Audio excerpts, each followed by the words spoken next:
Hello, everyone. We're going to go ahead and get started with our didactic. Thank you.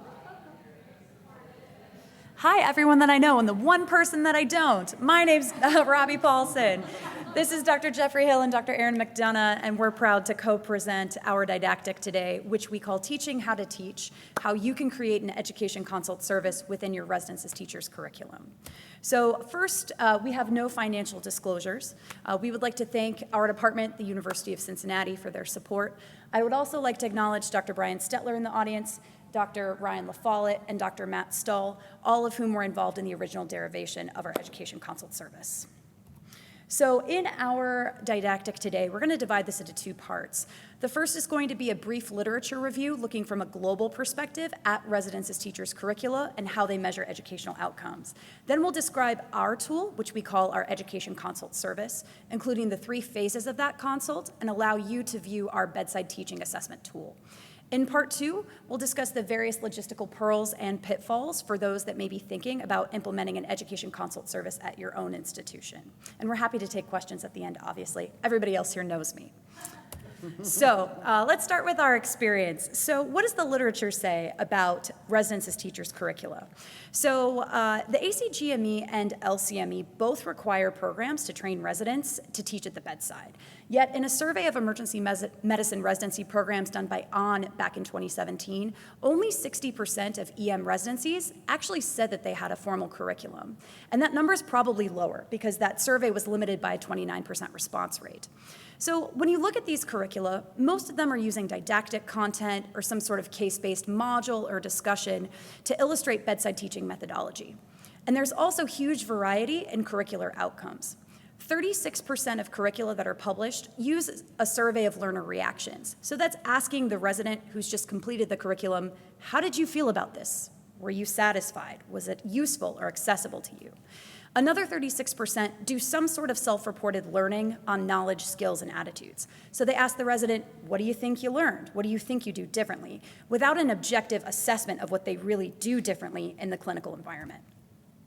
So in 2014, Bree published a systematic review of 39 residences teachers' curricula, and this is across medical specialties. So this is data from the JGME.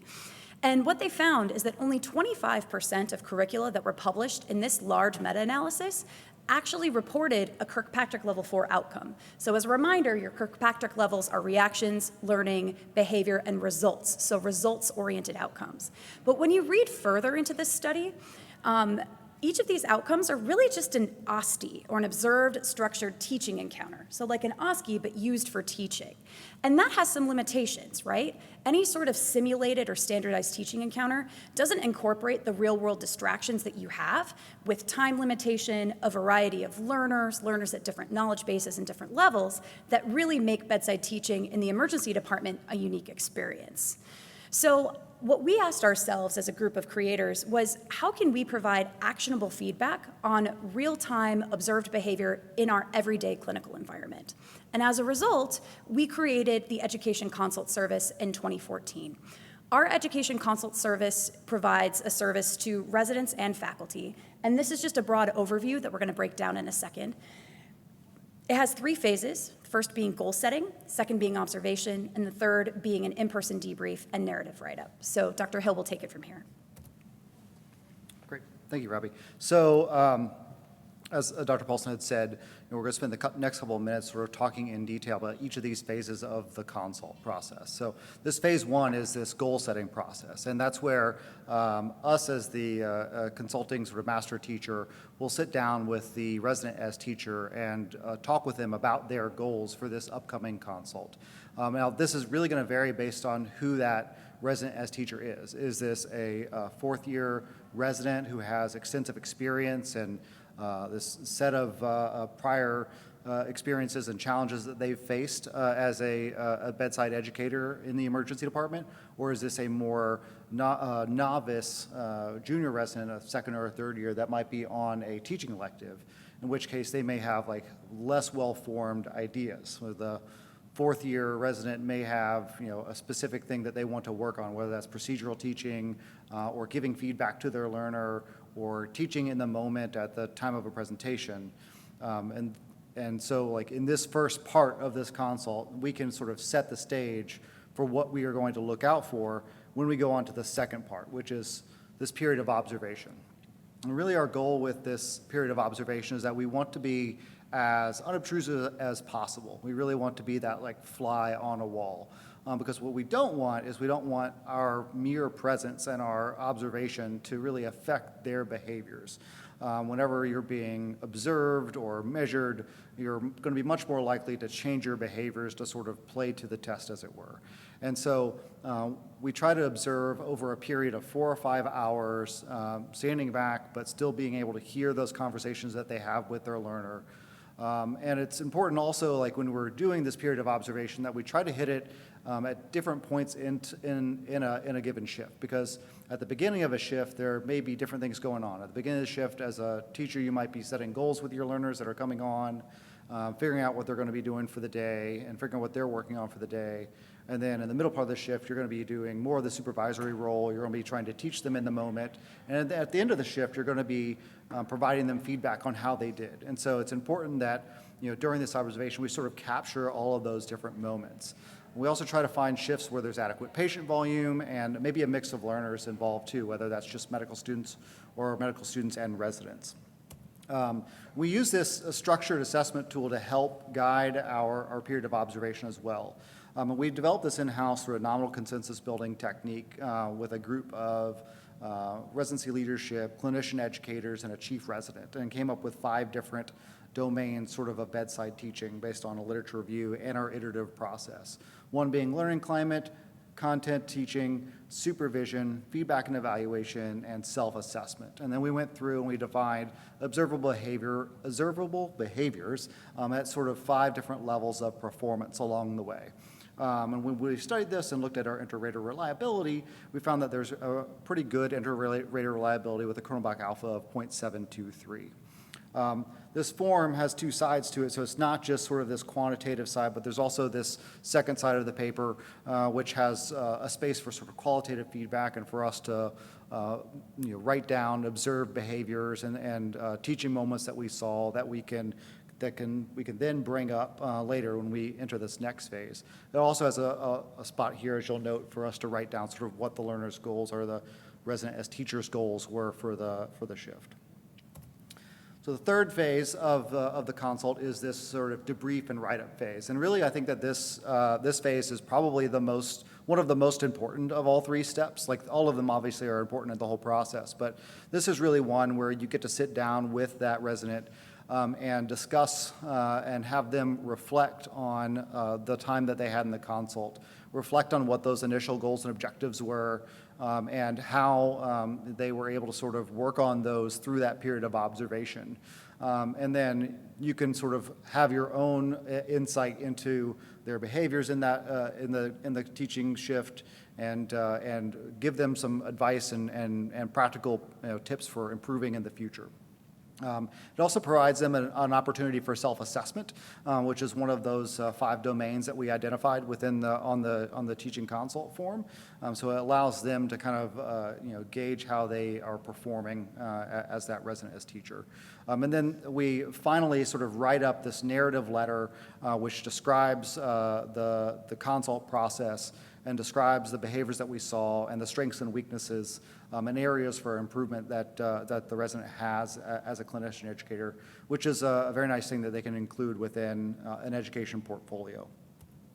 So what impact did this have on our residents as teachers? We surveyed 30 residents who had completed the consult process over a 7-year period of time. We got 13 out of 30 that responded to our post-assessment survey, and really the vast majority of those that had responded found that the process was of really solid and exceptional value to their growth as a bedside educator, that it was unobtrusive, and that the qualitative and quantitative feedback both were very useful to them. All right. I will wrap this up by going through a lot of the nuts and bolts of how this actually happens, specifically at our shop, but then how you might be able to adapt it to your shop as well. So first of all, the who. Who who is signing up for a consult, who is having a consultation. This can go a lot of different ways, actually, and it really depends on your specific needs at your institution. We actually do kind of like an all-call once a year for all faculty and residents for anyone to sign up if they're interested. But then we do make it a requirement of our bedside teaching elective, and we also make it a requirement for residents that wish to graduate from what we call our Education Leadership Academy. Now, the bedside teaching elective is second, third, and fourth year residents, and those are kind of standard teaching shift type experiences. But then our fourth year residents, the residents who are graduating from the Education Leadership Academy, we ask them to go through a consult during their fourth year, and that's because our fourth year residents serve in a junior faculty supervisory role. They oversee about a 20-bed pod with first year emergency medicine residents and off-service residents. So we ask that they go through the consult during that time, specifically for the Education Leadership Academy. But if you really want to hit the residents as teachers flag, you can also make this something that you have all of your residents go through. Now that's going to be very resource intensive for sure. Or alternatively, you could target residents who may be struggling in the teaching role. Or if your need is more along the lines of faculty development, you could target faculty, some or all of faculty, again, totally depending on your needs. Consultants, this can also go a lot of different ways. With us, our consult team is education-based folks. It is faculty who are on the residency leadership team, and also our fourth-year clerkship director. Ideally, I think that consultants are people who are viewed in your institution as people who are skilled or experts in education or bedside teaching, obviously to lend the consult some legitimacy. Training is required to try and maintain some consistency between consults. Anytime we bring a new consultant on board, there's training and orientation to the process itself, as well as to the assessment form that Jeff showed you a few slides back. And then ideally, in most cases, a lot of our consultants coming on board have actually gone through an education consult themselves, which is probably ideal. Support is always an iffy thing in education. In this day and age, it's tough to get money for education ventures. But and this is part of why our consultants are all education faculty, because we all have an element of buy down for education, although there is absolutely a component of volunteerism associated with this as well. Now, if you are doing something larger scale, such as all residents or all faculty, and there's a specific need behind that goal, you may be able to negotiate for some support in that instance. And it is important to have one point person oversee this. It's not a very time-intensive role. Dr. Paulsen does it currently, but someone to manage logistics and keep track of completed consults. Lastly, the when. So when do these occur? Ideally, your observing faculty or residents when they're in their familiar teaching role. For our residents, that's typically when they're fourth years doing that supervisory role of the 20-bed pod. And I think that, alternatively, you can also use teaching shifts. And for us, our bedside teaching elective is like a 2-week elective of teaching shifts, effectively. Now, there's pros and cons to doing the teaching shift and using that for your education consult. Pro is obviously that the resident is there to teach and generally doesn't have a significant clinical role. Downside is they don't have a significant clinical role because, as you know, one of the challenges of bedside teaching is balancing bedside teaching with clinical care. That's what makes it challenging. And so doing the education consult in a clinical environment where the person undergoing the consult is also seeing patients definitely has its advantages. The clinical role can also distract from the consult and help to minimize the Hawthorne effect a little bit because they've just got a lot on their plate and they're less apt to pay attention to you as the observer. Granted, inherently, as Jeff mentioned, there's always going to be some element of Hawthorne effect at play because the person undergoing the consult knows that they're being observed, although the after-action feedback we've gotten has been that it is still a very positive experience. I really enjoy doing these. It's time-intensive. I won a 28-day 28-hour day as much as the next person. But I would say that from start to finish, it probably takes me about 4 to 5 hours for all of the parts included to do one, which is time intensive. Although I find it to be very valuable, it offers me the opportunity to observe, particularly with the residents, to observe my residents in their teaching behaviors much better than I can when I'm working with them clinically. And the residents always really appreciate having gone through the experience and the feedback that they get. So in summary, we hope that we've shown you that residences teachers' curricula are really essential to prepare all of our trainees for various career paths, whether they're going into academic medicine or not. Our end product as an education consult can serve as a results-oriented, objective curricular outcome that has the ability to deliver specific and actionable feedback to our resident learners that they can carry forward into their future career. A consult service is really customizable and can be targeted towards specific learners and scaled up or down to meet your unique departmental needs. And we're happy to just open the floor for questions or allow you guys to come forward to ask any questions about our program or how you can create one for yourselves. So thank you for coming and for your time.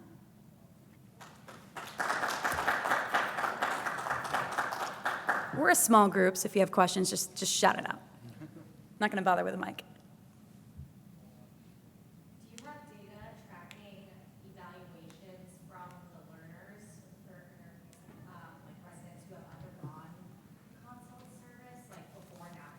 Sure. So your question is specifically targeting the performance of those that resident is teaching, in a way. Not yet, although I think that that's the ultimate goal and would really achieve your highest Kirkpatrick outcome in terms of a system-oriented, results-based approach. We could extrapolate that. We have medical student evaluations of resident teaching. It's a voluntary and anonymous evaluation, though the resident is named as the source of that. So that would work for those that are on the bedside teaching elective. In that format, usually the resident that's on elective has a couple teaching shifts with a student learner, and they're different learners every day. A couple before the consult, they have the consult experience and debrief, and then complete the elective so that they have an opportunity to incorporate the feedback and strategies that they've received from their consultant. We've never done a pre-post comparison of that, but that would be probably the way to do that given the existing data that we have. You talk about support for your consultants, just because this is on LCME's radar as well. Have you ever tried to make a pitch to the College of Medicine for financial support to your consultants? We have not, sir. That is a brilliant idea. Well, I don't think I should ask. No. That's a great idea, and I mean that's certainly a target for the LCME, and ACGME is required to put on residences teachers training as a part of GME orientation every year. And the way that they check that box as a system is by saying, we gave you an hour on residences teachers, and the rest is really left up to the department. So in order to have some more, teeth, that would be a potential approach for sure. But I think that would be like if you received a, area for improvement or citation from LCME on residences teachers, that would be a good argument to be able to negotiate support for the resources to do it more widespread. Because, ideally, you do put all of your residents and honestly make all of your faculty go through something like this. But that's just a ton of time and resources. Agreed. Awesome. Well, thank you guys for coming.